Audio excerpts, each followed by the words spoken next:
Pendant 9 ans, je me suis occupé jour et nuit de mon mari en fauteuil roulant.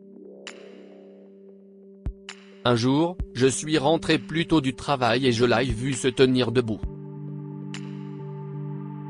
À ma grande surprise, d'autres découvertes surprenantes m'attendaient. Mon mariage était comme un rêve devenu réalité.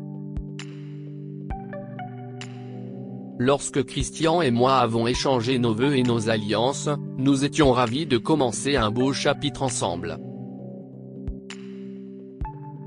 Nous avons vécu les plus beaux jours de notre vie et, un an plus tard, notre fille Hope est née. Je n'aurais pas pu rêver d'une vie meilleure que celle-là. Comme nous étions heureux ensemble et comme toutes mes amies m'enviaient. Jill, tu as le meilleur partenaire sur Terre. Elles m'ont souvent complimenté pendant les fêtes de chat. Tout était parfait, lisse, et je le vivais bien. Ma vie devenait meilleure et plus belle chaque jour. Je n'ai pas réalisé à quel point 12 années se sont écoulées pendant lesquelles Christian, Hope et moi avons ri à des blagues idiotes, organisé des barbecues dans notre jardin et cuisiné à tour de rôle. Ouah! J'étais si heureuse, et avant que je puisse trouver de nouvelles raisons de sourire, un appel téléphonique de l'hôpital, 2 jours seulement après le 37e anniversaire de Christian, a fait basculer notre vie du paradis à l'enfer. Quoi? Non, je crois que vous vous trompez. Mon mari doit être sur le vol pour Miami en ce moment. Ai-je frémi à l'idée qu'il soit transporté à l'hôpital depuis une scène d'accident près de l'aéroport. Madame Leeds, nous avons trouvé votre numéro enregistré en tant que ma femme dans l'historique de ces derniers appels. Votre mari a eu un accident. Veuillez vous rendre à l'hôpital. Je me suis effondré sur le canapé, incapable de croire ce qui était vrai et ce qui ne l'était pas. Non, Christian, je ne laisserai rien t'arriver, continuai-je à pleurer. Hope a couru vers moi et nous nous sommes précipités à l'hôpital. Christian a dit qu'il rencontrait quelqu'un à Miami au sujet de la nouvelle entreprise qu'il voulait lancer. Je me souviens qu'il était si excité le matin de son départ pour l'aéroport. Mon cœur s'est mis à battre plus fort lorsque je suis entré dans le service et que le médecin m'a dit que Christian avait perdu sa capacité de marcher à cause d'une lésion de la moelle épinière. Est-il au courant? Ai-je demandé au médecin, les larmes aux yeux. Madame Leeds, restez forte, si est tout ce qu'elle a dit, et elle s'est éloignée, sans répondre à ma question. Je n'arrivais pas à croire que ma vie parfaite venait de s'arrêter. Mon mari, qui aimait courir pour faire des choses pour moi et notre fille, ne pouvait plus marcher. Il ne sentait plus ses jambes. Il ne pouvait plus bouger. Il est devenu dépendant de nous pour tout, et je sais à quel point son cœur était lourd chaque fois qu'il me demandait de l'aider, même pour les choses les plus élémentaires, comme se laver ou aller aux toilettes. Oh, Christian, je ne peux pas supporter de te voir lutter comme ça. Mon cœur hurlait de douleur. Quelques jours plus tard, Christian est sorti de l'hôpital et nous sommes rentrés à la maison. Je n'ai pas eu le courage de conduire, mais je l'ai fait, en regardant mon mari dans le rétroviseur. Il avait l'air perdu et souffrant, et je savais qu'il détestait son fauteuil roulant. C'était un solide rappel de son handicap, mais il n'aurait peut-être pas l'occasion de s'en débarrasser, m'inquiétais-je. Ma vie a changé le jour où il est rentré à la maison. J'ai décidé de reprendre le travail.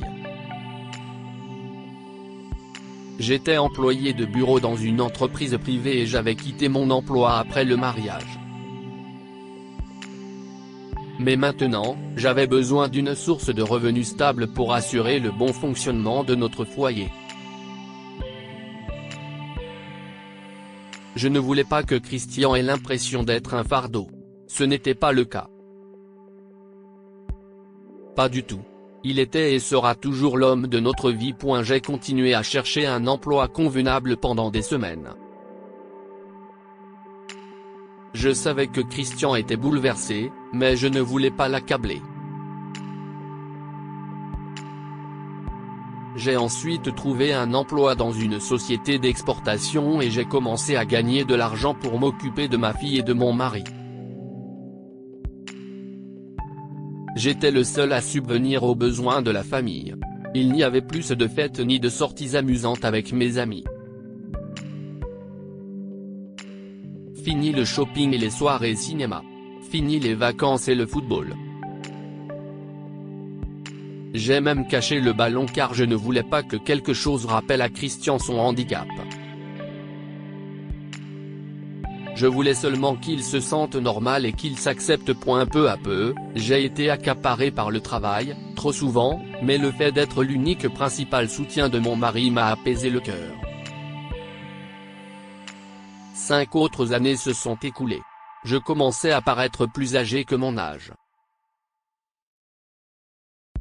Le travail avait eu raison de moi. Un jour, j'ai vu Christian m'attendre sur le pas de la porte dans son fauteuil roulant. Je l'ai vu faire un signe de la main, et soudain, le geste s'est arrêté. Il s'est retiré dans la maison après avoir vu mon patron Maider à transporter de lourds paquets d'épicerie de son coffre de voiture à la maison. J'ai vendu notre voiture il y a quelques mois pour payer le traitement de Christian. Je prenais le bus tous les jours pour me rendre au bureau, mais ce soir-là, mon patron, Victor, un homme d'âge moyen, marié et père de 3 enfants, m'a proposé de me déposer au magasin, alors que le coucher du soleil était déjà passé. À partir de ce jour, j'ai remarqué un changement étrange chez Christian. Mon mari, qui avait l'habitude de rire même à mes blagues les plus stupides qui n'avaient pas l'air, a refusé de sourire. Il a cessé de dîner avec moi. Nos discussions romantiques dans le patio les soirs de pluie ont été réduites à néant. Je savais qu'il n'était ni en colère ni méfiant. Mais quelque chose semblait le gêner, le contraindre et le rendre malheureux. Mais qu'est-ce que c'était? Je me posais la question sans trouver d'indice, jusqu'à ce qu'un beau jour, je m'aperçoive qu'il y avait quelque chose qui me gênait. Vous devez garder à l'esprit que j'ai consacré mon cœur, mon âme et mon temps à garder ma famille forte. Christian et Hope étaient comme de petits oiseaux dans mes mains. Je m'occupais d'eux jour et nuit. J'ai oublié que j'avais commencé à vieillir. Je n'avais pas remarqué que ma fille avait maintenant 21 ans et qu'elle était amoureuse d'un garçon. Elle rêvait d'un mariage à destination, et j'ai dû commencer à travailler davantage pour économiser de l'argent. Son rêve est devenu ma réalité. J'ai commencé à faire des heures supplémentaires et un jour, Christian m'a tendu sa carte. Qu'est-ce que c'est, chérie? Lui ai-je demandé avec curiosité. J'ai emprunté de l'argent à mes amis. Prends-le et prépare les choses pour le mariage de notre fille, a-t-il dit. Quoi? Tu as encore emprunté de l'argent à tes amis? Je suis resté bouche bée. Christian n'a rien dit de plus et s'est éloigné en tournant son fauteuil roulant. Ensuite, il a commencé à apporter plus d'argent chaque mois, en disant qu'il avait emprunté à ses amis que je n'avais jamais vus ou connus auparavant. Il faisait cela depuis plus de 2 ans, et parfois, je me demandais comment ses amis pouvaient lui donner autant d'argent chaque mois. Comment allons-nous les rembourser? Plusieurs doutes me hantaient, mais j'étais trop occupé pour conclure quoi que ce soit. À l'époque, tout ce qui comptait pour moi, c'était le mariage de ma fille. C'était son rêve et j'étais prêt à tout pour le réaliser. Un jour, je suis rentré du travail plus tôt que d'habitude et j'ai trouvé mon mari debout dans la cuisine. Je me suis frotté les yeux et, oh mon Dieu! J'étais choqué, et en m'approchant, j'ai vu une belle jeune femme. Qu'est-ce ce qui se passe ici, et qui est-ce ? Je suis entré en trombe, les larmes coulant à flot de mes yeux. Je voulais être heureuse que Christian soit capable de se lever, de bouger et de marcher. Mais le voir avec une jeune femme m'agaçait. Plusieurs soupçons ont envahi mon esprit, mais mon cœur n'a rien voulu entendre. « Christian, m'as-tu trompé ?» lui ai-je crié sans savoir la vérité qu'il me cachait. « Chérie, bienvenue à la maison. Regarde. Je suis debout. N'est-ce pas formidable ? N'es-tu pas heureuse maintenant ?» Christian a boité jusqu'à moi comme si rien ne s'était passé. Comme s'il était guéri. J'étais blessé, mais étais-je le genre d'épouse à chercher des taches de rouge à lèvres et à renifler un nouveau parfum sur lui ? Non, je n'étais pas aussi cruel ou paranoïaque. « Mais pourquoi m'as-tu trompé ?» lui ai-je demandé, avant d'apprendre que cette femme, Esther, était une infirmière en réadaptation. « Elle représente quoi pour toi ? » J'étais abasourdi. J'avais encore besoin d'explications. Je n'avais aucune idée de ce qui se passait. Si est-il alors que Christian m'a avoué quelque chose qu'il avait fait dans mon dos pendant toutes ces années. J'ai été bouleversé quand j'ai vu que tu acceptais l'aide de ton patron, a-t-il commencé. J'ai commencé à envoyer des candidatures pour des emplois à distance et j'ai décroché un excellent poste pour travailler à domicile. Je n'aille pas emprunter d'argent à mes amis. J'ai travaillé pour cela, mais je ne voulais pas que tu le saches. J'ai maintenant compris pourquoi Christian était toujours occupé avec son ordinateur portable. Chaque fois que je lui posais la question, il répondait qu'il jouait à des jeux. Mais il avait travaillé dur pour prouver qu'il n'était pas un fardeau sur nos épaules. Qu'il était handicapé mais pas incapable. Si est-il à ce moment-là que je me suis fait une promesse, poursuit-il. Je voulais conduire notre fille à l'hôtel en marchant sur mes pieds. J'ai fait secrètement de la musculation avec mon infirmière tous les après-midi jusqu'au soir avant que vous ne rentriez du travail. Je voulais vous surprendre tous les deux au mariage de Hope. Des larmes sans fin ont coulé de mes yeux alors que je me jetais dans les bras de Christian et que je l'embrassais sur tout le visage. Esther a rougi et est partie en respectant notre espace privé. Christian et moi avons eu une longue étreinte, et il m'a demandé de lui promettre de ne rien révéler à notre fille.